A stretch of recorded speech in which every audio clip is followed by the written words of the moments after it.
राम राम राम राम राम राम राम राम राम नारायण नारायण। जातस्य हि ध्रुवो मृत्युर्ध्रुवं जन्ममृतस्य च तस्मादपरिहार्येऽर्थे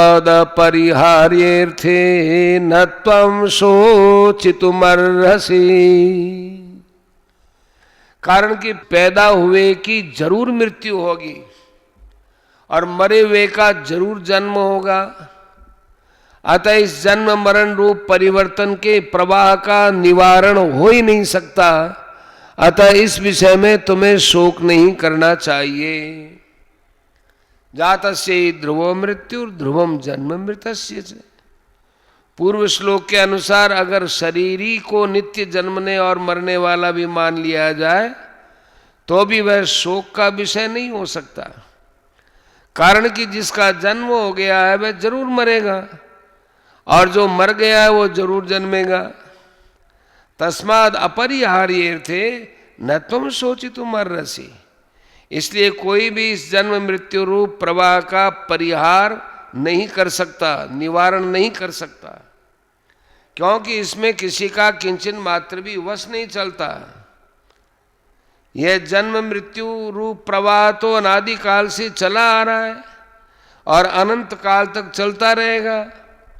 इस दृष्टि से तुम्हारे लिए शोक करना उचित नहीं है। ये धृतराष्ट्र के पुत्र जन्मे हैं तो जरूर मरेंगे।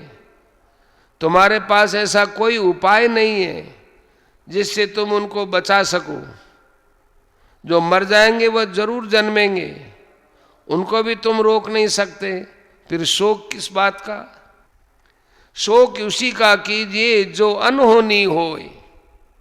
अनहोनी होती नहीं, होनी है सो होए। जैसे इस बात को सब जानते हैं कि सूर्य का उदय हुआ है तो उसका अस्त होगा ही, और अस्त होगा तो उसका उदय ही होगा। इसलिए मनुष्य सूर्य का अस्त होने पर शोक चिंता नहीं करते। ऐसे ही है अर्जुन, अगर तुम ऐसा मानते हो कि शरीर के साथ ये भीष्म द्रोण आदि सभी मर जाएंगे तो फिर शरीर के साथ जन्म भी जाएंगे। अतः इस दृष्टि से भी शोक नहीं हो सकता।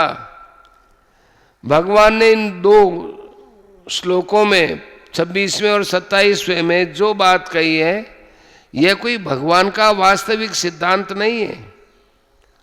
अतः अथच पद देकर भगवान ने दूसरे माने शरीरी को एक मानने वाले पक्ष की बात कही है कि ऐसा सिद्धांत है तो नहीं, पर अगर तू ऐसा मान भी ले तो भी शोक करना उचित नहीं है। इन दो श्लोकों का तात्पर्य यह हुआ कि संसार की मात्र चीजें प्रतिक्षण परिवर्तनशील होने से पहले रूप को छोड़कर दूसरे रूप को धारण करती रहती है। इसमें पहले रूप को छोड़ना ये मरना हो गया और दूसरे रूप को धारण करना ये जन्मना हो गया। इस प्रकार जो जन्मता है उसकी मृत्यु होती है और जिसकी मृत्यु होती है वो फिर जन्मता है। ये प्रवाह तो हरदम चलता ही रहता है। इस दृष्टि से भी क्या शोक करे। परिशिष्ट भाव, किसी प्रियजन की मृत्यु हो जाए, धन नष्ट हो जाए तो मनुष्य को शोक होता है। ऐसे ही भविष्य को लेकर चिंता होती है कि अगर स्त्री मर गई तो क्या होगा, पुत्र मर गया तो क्या होगा, आदि आदि। ये शोक चिंता अपने विवेक को महत्व देने के कारण ही होते हैं। संसार में परिवर्तन होना, परिस्थिति बदलना आवश्यक है। अगर परिस्थिति नहीं बदलेगी तो संसार कैसे चलेगा? मनुष्य बालक से जवान कैसे बनेगा, मूर्ख से विद्वान कैसे बनेगा, रोगी से निरोग कैसे बनेगा, बीज का वृक्ष कैसे बनेगा? परिवर्तन के बिना संसार स्थिर चित्र की तरह बन जाएगा। वास्तव में मरने वाला ही मरता है, रहने वाला कभी मरता ही नहीं।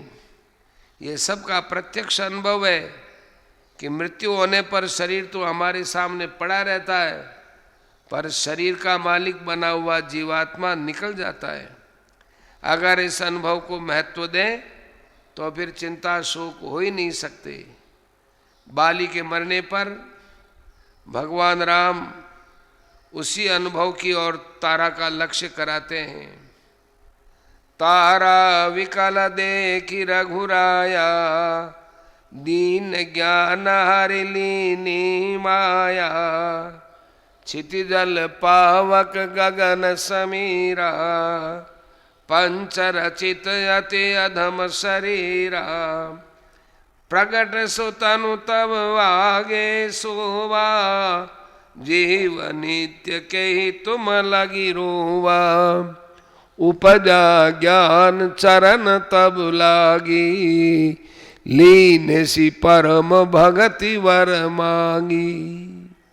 विचार करना चाहिए कि जब 84 लाख योनियों में से कोई भी शरीर नहीं रहा तो फिर ये शरीर कैसे रहेगा?